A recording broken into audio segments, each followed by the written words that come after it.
This is your daily dose of all things royal. Welcome back, my gorgeous, good-looking friends. This is part 3 of Prince Harry and Meghan's evil psychological warfare series. If you haven't seen the first 2, then I highly recommend you go back and check those out, so it'll explain where we're picking up from. This series has been covering the framework of this military-grade censorship operations launched on Americans and the rest of the world, all in the name of this distorted view that they keep calling democracy. This psychological warfare that had been unleashed onto not only the world, but specifically on America, was all designed to prevent the rise in populism, otherwise known as "we can't let Donald Trump get back into office."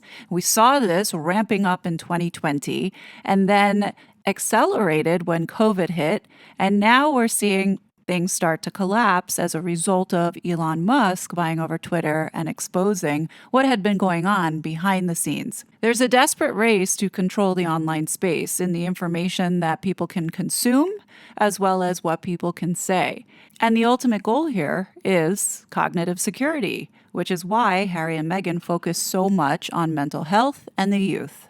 I'll never forget this one statement that Harry made in the engagement video. Try and encourage others and the younger generation to be able to see the world in the correct sense, rather than perhaps having a distorted view. To try and encourage others into the younger generation, which, of course, they have been targeting the youth. And to be able to see the world in the correct sense. Well, that's the job of the parents, as well as allowing the freedom for the youth to be able to experience life. With having people like this who want to control what you think, how you feel about yourself, how you think about things, that's not freedom.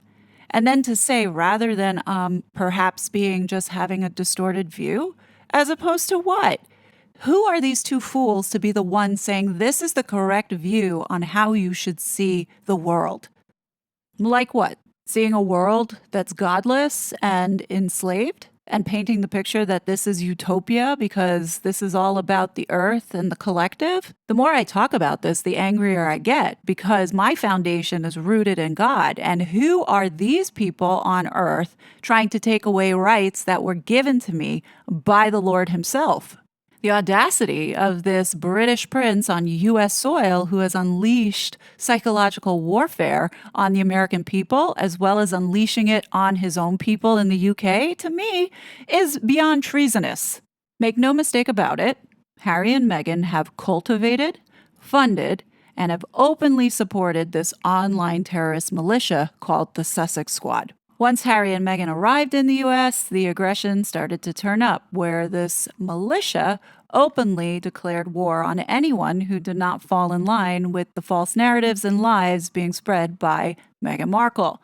Anyone who disagreed were called racists as well as derangers. There's so much evidence out there of how discriminatory and hateful this group really is. But this is all by design. They want these people to be hateful so they can get people riled up online and angry and also affect their mental health. All because these two idiots and the rest of these globalists need a reason to control the information and what people say online. Listen to one of the squad's open conversations in one of their spaces. People really need to understand that Harry and his little militia are indeed fighting a war against the people. And what's very clear is that they have strategies and tactics that they are following from this AMIT framework. What is the purpose of trying to get in front of a lot of these things?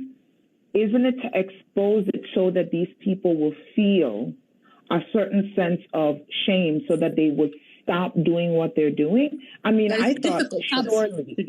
That's the point. That's the whole point. That's the point. That's the entire point. There it is. Marginalize, name and shame. And another thing, we have this, war we are fighting, and people have many roles, right? There are squaddies who are doing, they do prayers every day, and I love that. Okay, there are people who are doing, putting out nice videos and nice images of Meghan, and there are people who are doing this. And I'll say this, knowing from what Sarah is doing, like she gets into the psychic of this derangers, right? Like she's going to, so if you've not done the work, if you've not gone to listen to Yankee Wali's video, gotten information, and therefore you're able to pin things, and then when you see Sarah posting, you think, oh, she's doxed. You know, how did she even know this? Some of that information is in public domain, but because you haven't bothered to follow Yankee Wali, you haven't gone through her posts and her videos to know some of that information, you think like, oh, it's class, you know, how, you know, did you, you know, do something, you know, nefarious in order to get that information? And then if there's someone else who is able to, you know, derail the derangers and make them paranoid, absolutely go for it. Make them paranoid to the point, because you know what? We've been playing defense for so long. Sometimes it's good when the heat goes on them now. Tell them about the videos, what they're doing, what they're focusing on. Oh yeah. So anyway, so we've been looking at Yankee and all these derangers. Right now, guys, they are just like what Christopher Bouzy has done has made them paranoid. They are more focused on responding to allegations than they are Meghan.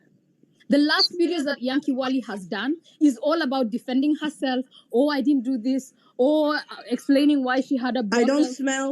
I don't smell. Like this is all. Like it's no longer about Meghan. Isn't that a good thing already, guys? Seriously, what I'll say is, this war is being fought on many fronts. And there you go. This is a militia, and they are fighting this so-called psychological war online. And she's right. It is fought on many fronts. Part of the framework has many fronts, as you've witnessed in the last two videos.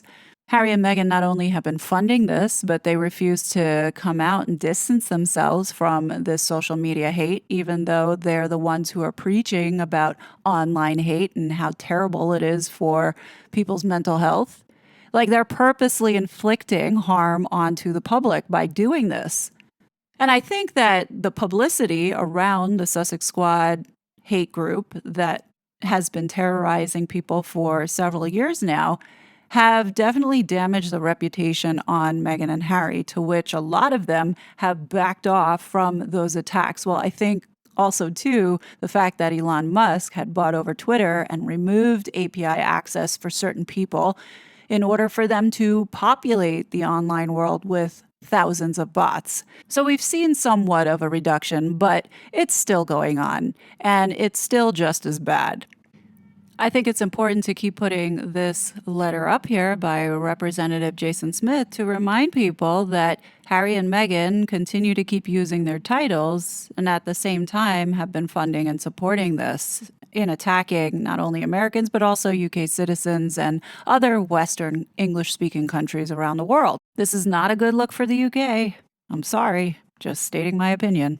Okay, so picking back up where we left off from part 2, we're now going to talk about, in the develop content category, we have generate information pollution. Now, can anybody guess what this one is about? I'm sure we all know what they're talking about here. So in this tactic, which is generate information pollution, they're really talking about flooding social channels as well as media outlets in order to drive traffic and engagement. So when we look at the amount of PR puff pieces that are pumped out on a daily basis, recognize that Harry and Meghan are tied to revenue in some sort with these articles about them. They are getting money back. So when you look at how Meghan and Harry pump out information, this is why it feels like they're always saturating the media. It's because not only is it revenue generating, but it's also to ensure that people are being saturated and to a certain extent brainwashed, right, on an issue or topic. But understand that a lot of the stuff that they put out is not true, but it can be possible. And take, for example, the recent event where allegedly Meghan and Harry went to Tyler Perry's birthday and they were caught outside or leaving the party. They flooded all the media outlets, as you can see here, New York Post, Page Six, People, Tatler, Daily Mail, GB News, Express, AOL. I mean, literally, this was the only thing that came up about the Tyler Perry birthday party. So they want it ingrained in your brain, even though we don't believe, at least I don't believe, that Harry went to this party because it doesn't look like him in the car.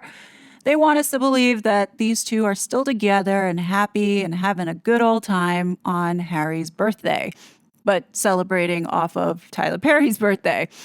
And this is a perfect example of how they pollute the media and pollute the online waves or social media channels with just pure garbage. The next tactic that Meghan has used is the conspiracy narratives tactic, where conspiracy narratives appeal to the human desire for explanatory order by invoking the participation of powerful, often sinister actors in pursuit of their own political goals.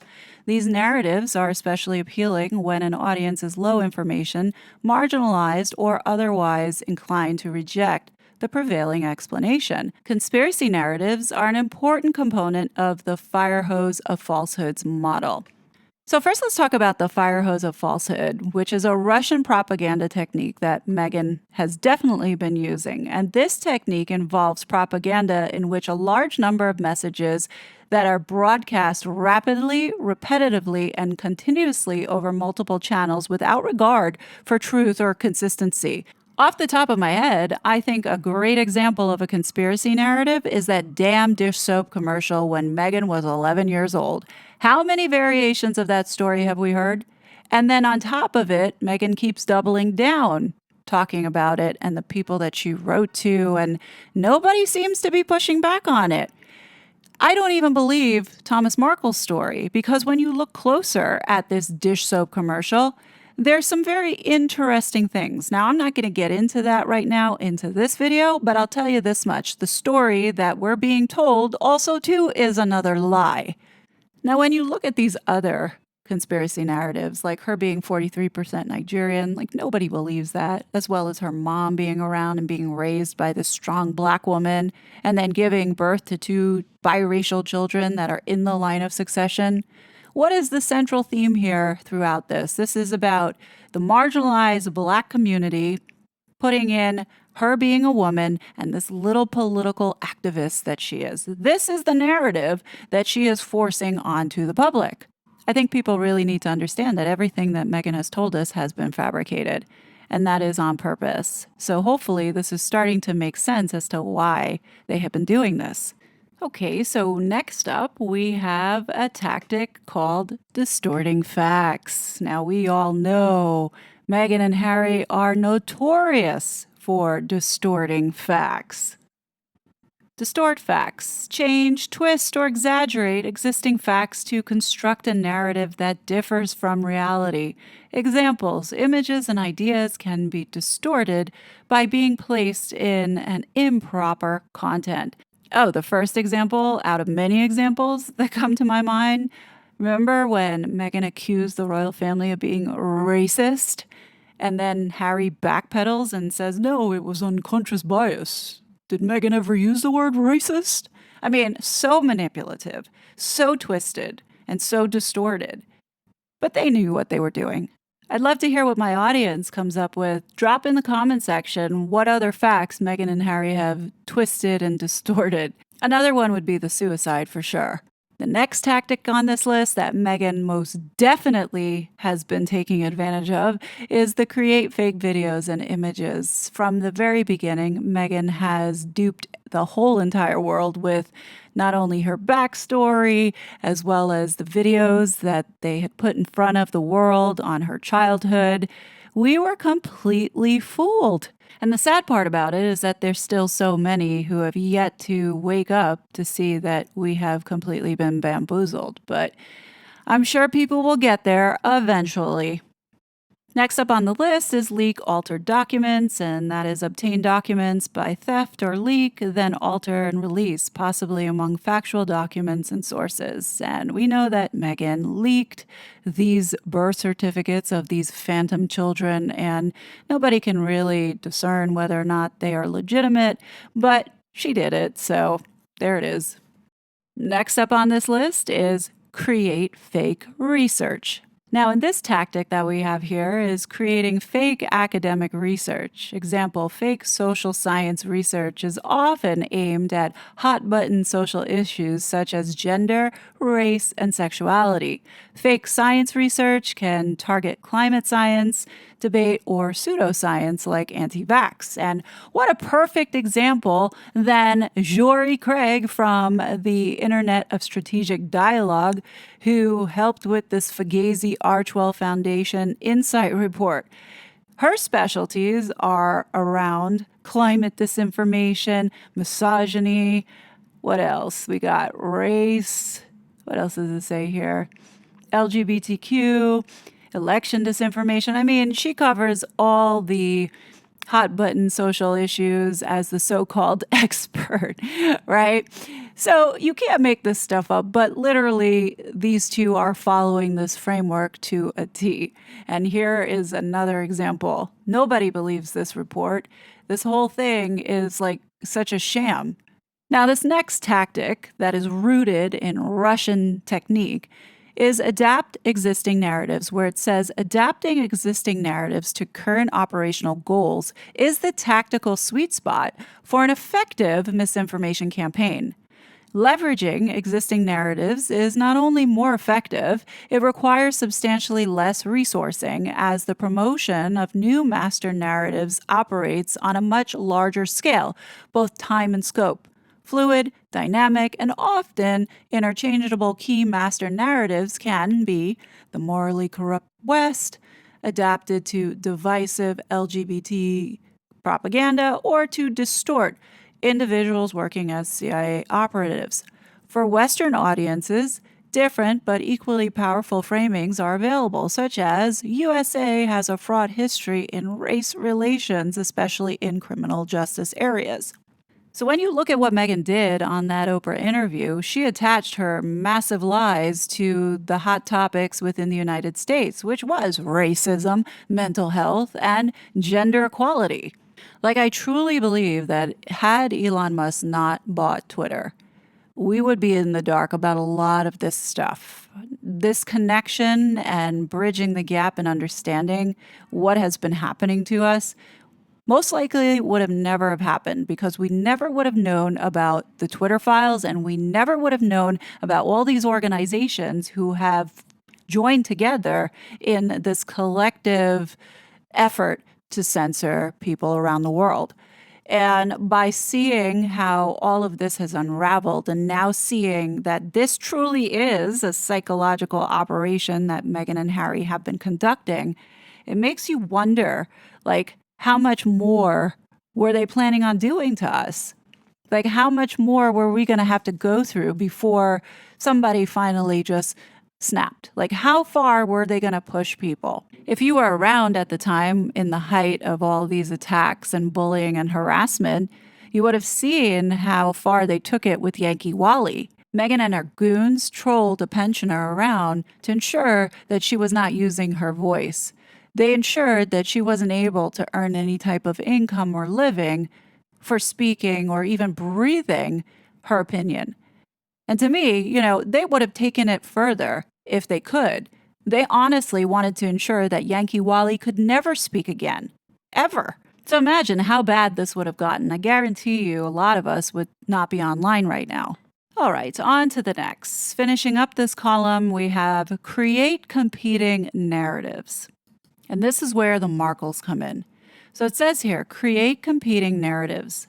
Misinformation promotes an agenda by advancing narratives supportive of that agenda. This is most effective when the advanced narrative predates the revelation of the specific misinformation content, but this is often not possible. Suppressing or discouraging narratives already spreading requires an alternative. The most simple set of narrative techniques in response would be the construction and promotion of contradictory alternatives centered on denial, deflection, dismissal, countercharges, excessive standards of proof, bias and prohibition or enforcement, and so on. These competing narratives allow loyalist cover, but are less compelling to opponents and fence-sitters than campaigns built around existing narratives or highly explanatory master narratives. Competing narratives, as such, are especially useful in the fire hose or misinformation approach. Now, the way that I understand and look at this and interpret it is that the Markles are the competing narrative. They're the ones who push back and counter everything that Meghan says that is a lie, or at least making us believe that what Meghan is saying is a lie, but also keeping us in check so we don't look outside of the narratives that they want us to believe, such as Meghan being such a horrible daughter and abandoning her father, such as Meghan pretending she doesn't have a sister and that she grew up with Doria. And when you look at everything that this woman has said and done and the actions of the people that she is funding and supporting, this is really all about keeping people divided, keeping people angry, and also showing that, yeah, we have a problem online where people can't get along. But really, it's these people who are causing the problem. And when you study this, you realize that they too are also running their own little Amit framework misinformation campaign. And that became very clear that what is going on over on the sugar side is also going on over here, where some of us don't even realize that this community has been infiltrated. Now, like what some of us have discovered, like our recollections may vary, is that the language that the sugars have been using is the same kind of language that some of these, and they're calling them now shadies, also use when it comes to war. It's well known that all those guys, Addison and all those guys, are friends with the Markles. Everybody knew that, and I don't see why that's such a surprise. So, worst case scenario, Dan fucking Wooten, who, by the way, editor of The Sun, if someone had fucking done that to me, you can goddamn bet I would do everything within legal parameters to create an army to, fight back. That's what people do when they're at war. So the group has definitely been infiltrated, and this is not the first time that something strange like this has happened before. If you've been around, then you would know some of the issues that have happened to some other content creators in the past. The goal of infiltrating these groups literally is to not only cause division, but also chaos, as well as the ultimate goal of getting you demonetized and taken down. That's literally what Meghan and Harry both want to see happen to all of us. And so having a few agitators within the group to go ahead and cause division, it will ultimately take care of itself, which clearly is what we started to see when that bullshit happened a couple weeks ago.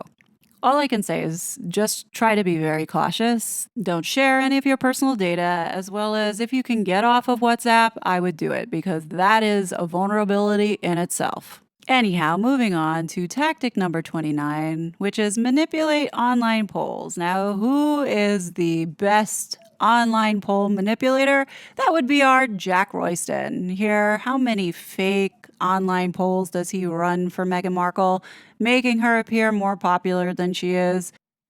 Then we have the backstop personas, where this is about creating other assets, dossier, cover, fake relationships, and or connections or documents, sites, bylines, attributions, to establish, augment, inflate credibility, and believability. And if I didn't know any better, this is my opinion. This is why the tick was created. To give her this backstory of being this world traveler who was an influencer and had all this stuff going for her. And then on top of it, she got hooked up for the show on Suits. Then you throw in the former best friend painting Meghan as this little activist when she was growing up, and this whole backstory around her childhood with all these photos that have been photoshopped, as well as video that have been digitally edited to make her look like she was destined to be a princess. I don't know, folks. You tell me. Is it coincidence that Nanaki is interested in cognitive brain function? If you look on her Twitter page, you can see that there's all kinds of things pertaining to the brain and development. Now, finishing off this portion of the video, you can see that the channel selection of where you disseminate all this propaganda and execution of these bots and messaging go through the preferred channels like YouTube, Reddit, Instagram, Pinterest, WhatsApp, Facebook, Twitter. These were all the vehicles that Meghan maximized to carry out these disinformation, misinformation campaigns. Coming up in part 4, I'm going to be going ahead to show you how the planning and preparation gets executed by using the example of the targeted campaign against the Megxit YouTubers. You don't want to miss that one. So don't forget to like and hit that subscribe button and turn on that notification bell because you don't want to miss when that video drops. Definitely leave your thoughts below. As always, I will be back with more content. But until then, please be safe and I'll talk to you later. Bye! I was such a fraud.